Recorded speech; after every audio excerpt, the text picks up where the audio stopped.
Hi, welcome to the Mental Wellness Journey, Honor the Authentic You. I'm really excited to have Dr. Nisha Chellam with us today. She is a board certified internist who's also board certified in integrative and holistic medicine. She switched from mindless medicine to functional medicine in 2012 when she founded the Holistic and Integrative Center of Novi, otherwise known as Holistic Icon, where she teaches, empowers, and guides clients to a state of wellness and lasting vitality. She believes that any motivated person at any age can regain their health. So, Dr. Chellam, um, I know how amazing a physician you are, but could you share a little bit more about your journey as a physician? Absolutely. Thank you once again for having me on your next summit. I'm really excited because this is so needed for most folks. I mean, especially after we're in the midst of COVID-19, a pandemic, and I think most people are struggling with dark thoughts, depression, and definitely anxious. So this was very needed. So thank you once again for allowing me to be a part of this journey. So as you mentioned, I started out as a traditional physician, very excited about it because that meant people will come to me with their problems and I would just solve it. And as we all know, For a long time to learn to do that too. yeah. I mean, it doesn't once you start seeing patients and then you start telling them what to do, and I suddenly realized every time they had a complaint, I had a pill. Now, if they had a complaint for which I didn't have a pill, for example, fatigue, I don't have a pill, I didn't know what to do. If I didn't have a pill for why they were gaining weight, I didn't know what to do. And this is where I would try to fit them into my little box, right? You have fatigue. Oh, maybe it's not fatigue, maybe it's depression.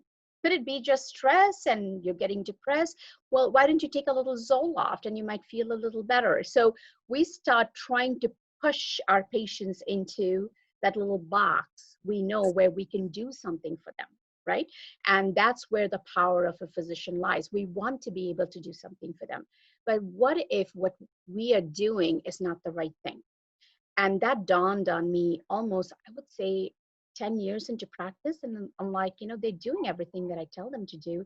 Their numbers look better, the blood pressure is better, the cholesterol is better, but they're not. Yeah. What am I missing? And I think a lot of physicians ask this question, but they don't know another way. And I just happened to be very fortunate that somebody introduced me to functional medicine. And I remember sitting in that 5-day conference and thinking, I'm never going to be able to practice medicine the way I knew it again. And you were there for that particular. I met you, and I'm like, oh my God, that's a long time ago already. But yeah, my head was spinning, and exactly, you can't go back. Yeah, it's almost like it's a bridge that you cross and you never want to go back to the other side. So I think what I realized as a functional medical physician is when somebody is sitting in front of you, there's always a root cause. It's not just what you see. What you see is just the tip of the iceberg, like they say. And there's so much, the iceberg below is so humongous, so deep rooted that to chip away at just the top, you're not helping anyone. And that's where functional medicine is. It's almost a journey to wellness. It's not like a point of wellness, right? Which is what traditional medicine is. Yeah, you're coming in, you have a point of wellness. I have a complaint, here's a pill, you will feel better. Like most people, when they get an antidepressant, feel like, oh, my mood is like, I'm no longer as down as I felt. It's even keel. That means they don't have joy, they don't have sorrow. Right. And that we all know is not normal. But sometimes your depth of depression is so much that I'd rather be on an even keel than actually feel joy or sorrow. So I think it just dawned on me that did not bring me joy. It didn't bring my patients joy, because after about 3 months, they were back with the same problem.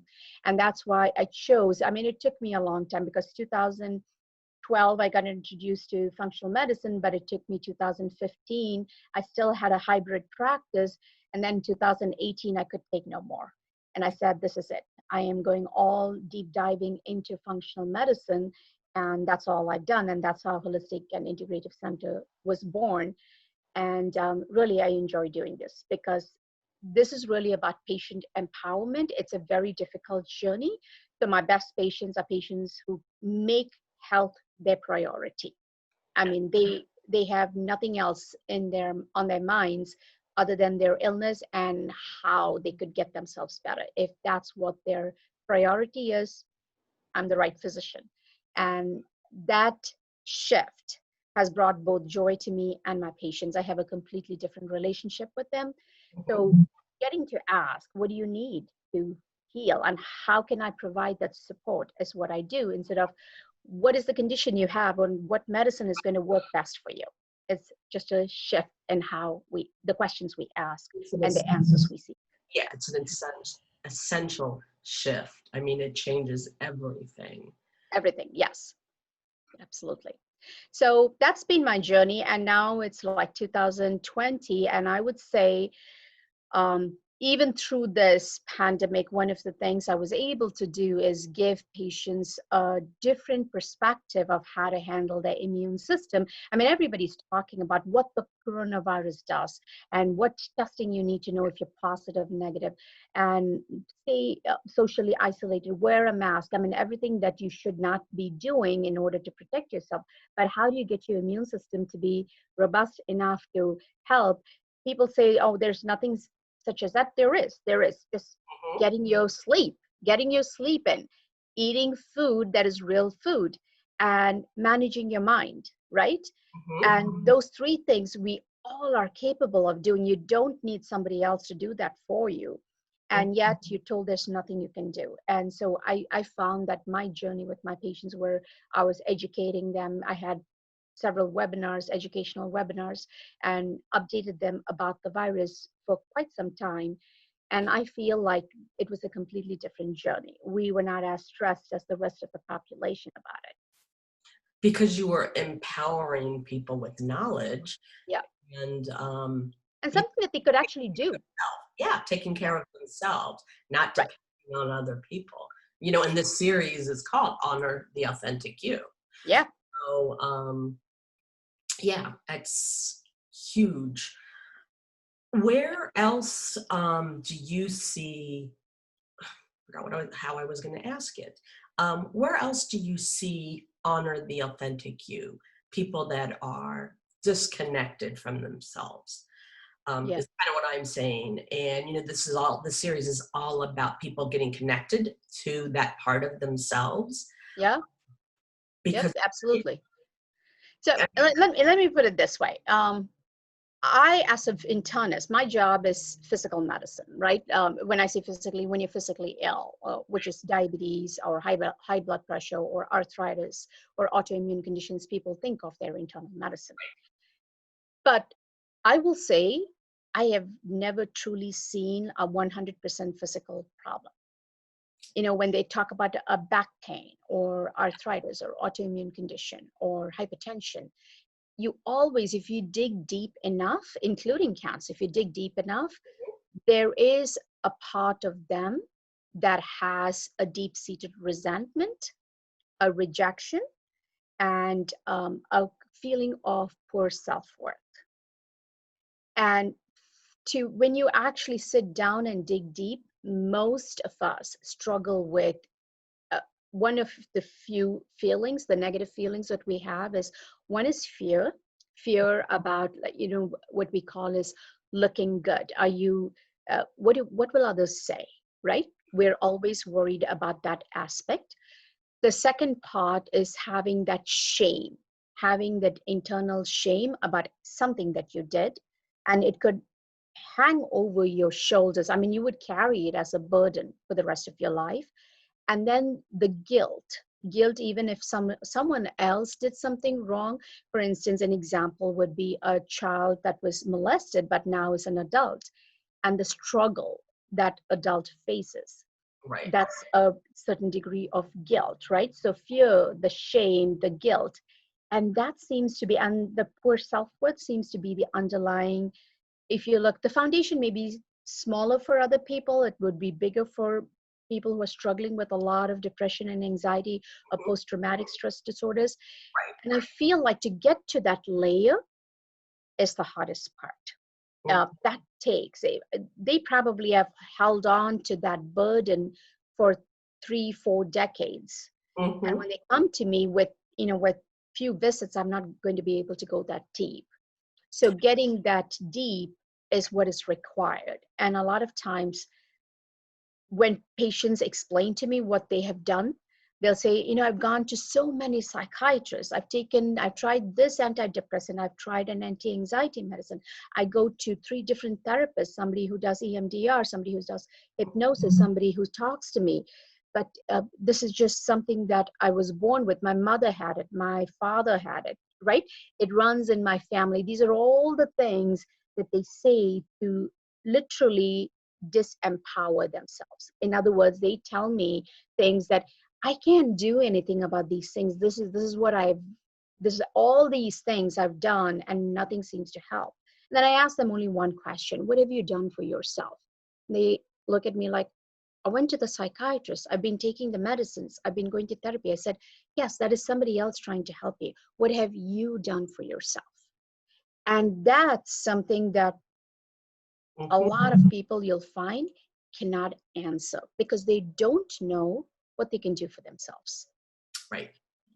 And this is where I think functional medicine has shifted me as a physician. This is not to blame a patient, because I have told patients, right, you have depression, please come to me. I'm going to ask you those 2 questions.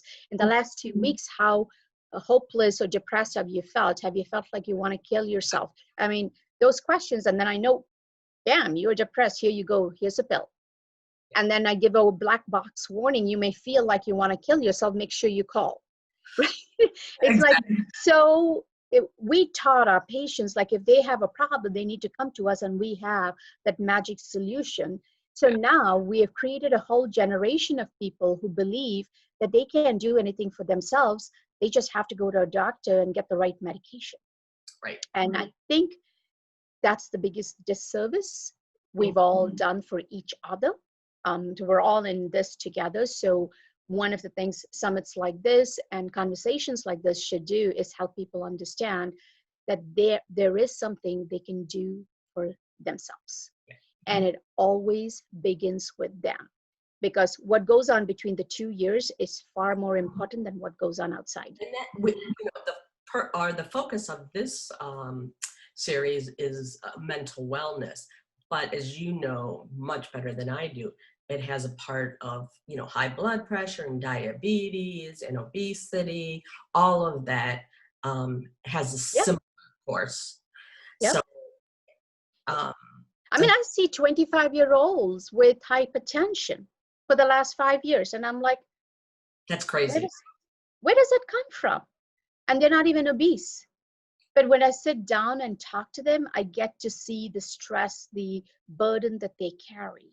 Right. And their parents may have had high blood pressure in their 50s, but they're getting it in their 20s.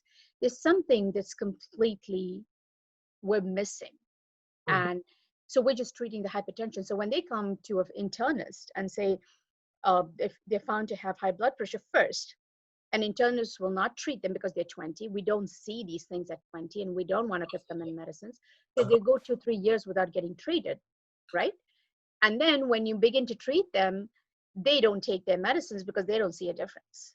So there's so much, there's so much that has to go into the education of a patient, because I feel like whether you have a physical or mental illness, always look at, remember, you are the best doctor you can ever find.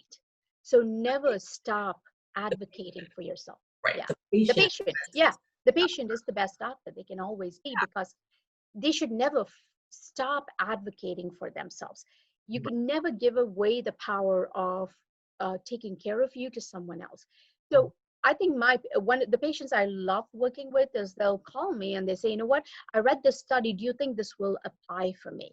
Right? I can't read all these studies. I mean, like about 35,000 studies come out in 1 week, and I'm definitely not on top of those things. So for each patient, their condition is very important. So do your research, this is not to go and question your doctor. It is to work 100% partnership with your doctor, right? Exactly. So I think that's an important message, whether you have depression or anxiety or post-traumatic stress. And I'm sure there are events in your life that have been uh, very unique for you, and that have been shameful in terms of society's eye, right? Oh my God, that happened. That's terrible. You had parents who used drugs, or you had a parent who molested you. All of those are terrible things. They're unspeakable things. However, that is your reality. That was your journey. It doesn't mean that has to define you. It just means you be thankful for that journey that you've had, because it has made you so unique. But when you hold on to that as an excuse to live a life of depression, anxiety, just constantly looking in the back view mirror and never looking at the front windshield, which is much larger, gives you a better view of your life, you're missing life. And people realize that, but they don't know how to snap out of it. Right. So one of the things that I tell my patients is, what can you do for yourself? I think the most important thing is really admitting that you have a problem, Mm-hmm. right? You're scrambled in your head, you're anxious, and it's okay to be that way. That means you're human. Mm-hmm. Things happen to us. If you're unfazed by events in your life that have actually broken you down, maybe you're a sociopath. Right? Being anxious, being depressed is being human.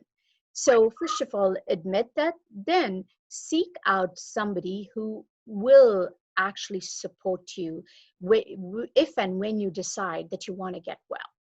And it's not just going to a doctor for a medication to get high. Sometimes my patients come and say, oh God, I just need to have my Wellbutrin and Seroquel. These are medicines I'm just, I don't have nothing against medicines.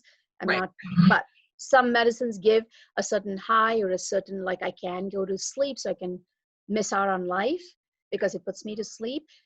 That's not your solution. Your solution is, I want to truly get well. I want to feel happy. How do I get to do that? So you need to first have that awareness that you have a problem. And number two, that there is a solution out there, and you're going to have to put some effort to find that solution. Because a lot of it is about you surrendering your past, you letting go, and replacing those negative thoughts with, how did this how does this how do these events actually benefit me? How have they made me unique? So you're saying not to identify just with a diagnosis, Yes. get on an Yes. identity. See, these are things that are happened to you when it was beyond your control, but you're Yeah. saying shift your perspective a bit, Yep. and shift your perspective and say, instead, we know how they've hurt me, but is there any way that it's helped me? And Yes. change it, which Yes. is really hard. And sometimes I think a physician can help you. Well, not any physician, a functional medicine doctor, or Somebody who's thinking in those terms, right? That this is not something that just can be handled by a pill. Because if it were handled by a pill, we'd have only one pill. mhm, I mean, you're a psychiatrist. How many antidepressants are there in the market? there's way too many. Yeah, And sometimes I wonder, why do we have so many? I mean, we're having so many because we're trying to look at every track through which happiness comes. And we're trying to see, can we address all of those tracks and make people happy? yeah, But your body and your brain is shutting those things down for a reason. And you need to figure out, what is it? What is the gut brain connection? What is the connection between your sleep and your brain? What is the connection between whom you hang out with and your brain, right? There's so much. Like, you can have a fish that swims in a dirty pool or a dirty pond to survive for very long. And that's what people do. They hang out with people just like themselves, mhm. and they know there's a different pond that's cleaner and better. They just don't think they're worthy of going and swimming in that. And this is what we have to get. Right. Yeah. I think it's a key thing, because I do think, unless somebody's a sociopath, and there's, you know, Yeah. um, the vast majority of people have something inside themselves that they know things can be different. And that's part Yes. of the reason they come. I don't think they're aware of it, but they Yeah. think it's part of the reason, part of the journey. And you're very right about it, because I've asked people who've struggled with a very difficult and a dark past. As a child, they've been abused, whether it be physically, emotionally, or sexually. And it's so difficult. That's an unspeakable crime that's been committed on them, but they no longer 5 when they're 35, but they relive that moment. And every second of their life is defined by those few years or that moment or that particular figure in their life that created that unpleasant experience. So how do they actually connect that, hey, I'm not defined by this one person. There were 10 other people who loved me, but I am allowing this one incident or this one experience to Mhm. define my whole life. How do I dissociate from that and understand that was my journey? I acknowledge it. I have moaned it, but now what do I get to do with that? So there's always there's one of my coaches who says the problem is not the problem, the way you see the problem is the problem, That right? I like your coach. I really like it's the way you see the problem. Can you let's take that as an example, somebody who was molested as a child, and that is, I agree 100%, 150%. That's horrible. But how does somebody, what would be a positive spin on that? Like, how would they reframe that? Right. Um, So as a 5-year-old, this is what I ask. So a part of my side gig is seeing inmates in a jail. And I see this very often.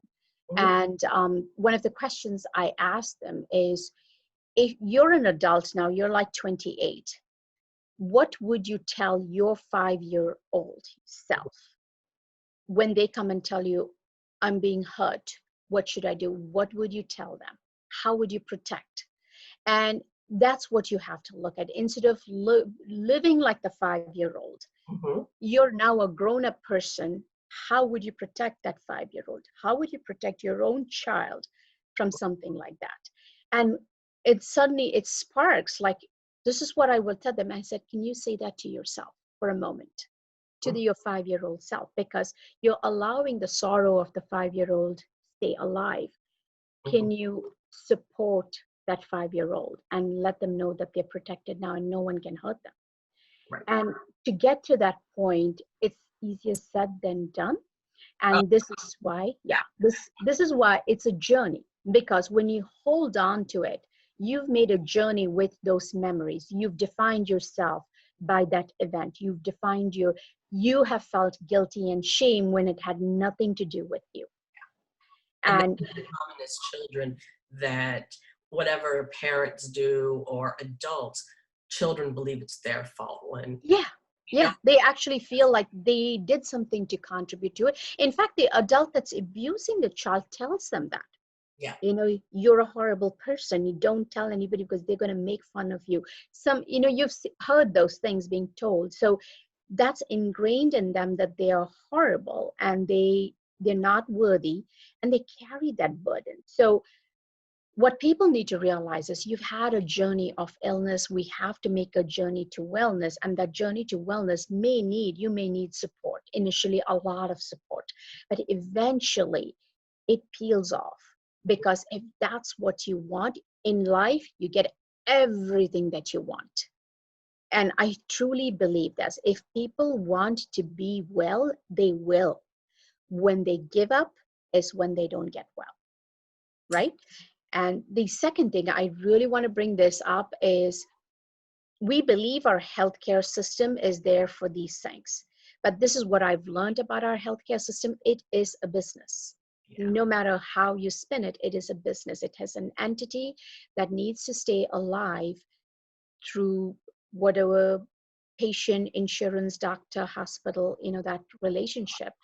And there are always managers in between the product and the service. Right. And in between, if you're a consumer that just wants to be a consumer and say, I will do whatever my insurance does, you're going to be stuck in the system, because the system does not give you the right kind of therapy. And I've said this, nothing against therapists. I think there are phenomenal therapists. A therapist will tell you how you got there. A coach will get you to where you need to be. And sometimes you may need both. So So yeah, because and that is a problem, a dilemma that a lot of people have, because sometimes you have to understand the past to move forward and yes, acknowledge that it happened and have compassion for the 5-year-old inside. yeah, But that 5-year-old, before that 5-year-old got hurt, that 5-year-old, was proud of himself or herself yeah, and loved life and everything was great and enjoying. Um, and that was so lost. And that's what this is about, is trying to get back to the authentic you, where you enjoy life and are thriving and are interacting with other people and things are all positive. It doesn't mean you don't have any negative things in your life, because the reality is we have to pay bills and, taxes and go to the bathroom, as they say. But you but you have to make that switch. You are not what happened to you. exactly. Your life may be broken, but you're not, right? That the journey of life for some people is just so difficult in the first few years, but the remaining few years, you have the opportunity to flip and make it completely different. And people have done it. So one of the things I tell people to do is find out those people who've become successful, who've had your journey. And in this world of information, we should not remain sick ever. Mhm. There is, like, if I'm struggling with a weight issue, or I'm struggling with um, whatever it may be, like arthritis, I go online, I can find somebody who resolved their weight issue, who Yes. resolved their arthritis. Talk to them, talk to as many people, somebody you will resonate with. Then find the right group of people who can get you in that direction. And sometimes it is really investing time, sometimes money on yourself, in order to get where you need to be. When you take the easy way out, like other people are going to do everything for me, that's when you become, I hate to say the victim of consumerism, but you become a I victim mean, of the system. it is a victim of consumerism. Yeah. That's Yeah, not honoring the authentic you, because, yeah, you can enjoy nice things and value them to a certain degree, but it's not going to make you happy.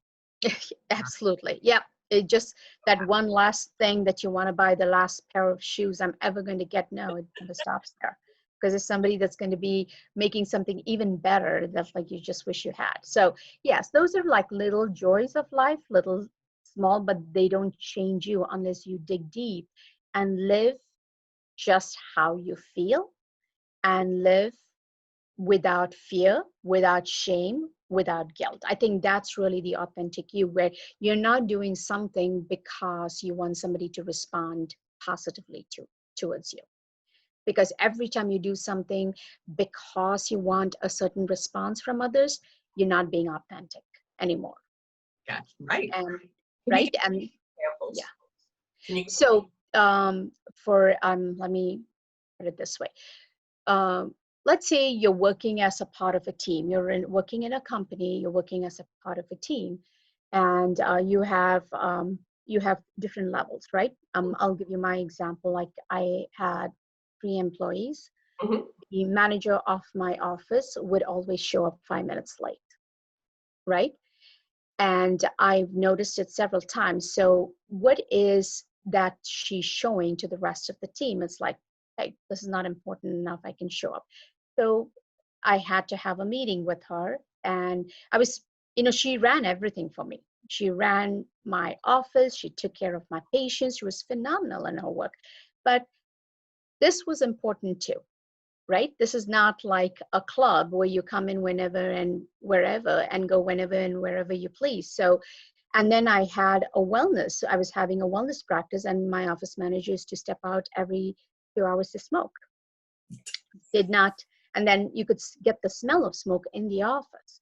So there's a lot that goes on. So for me, just because she did everything for me, I had one of two choices, like just have ignore, turn a blind eye to that and continue to put up with it because she does a lot of other good things to me, or speak up.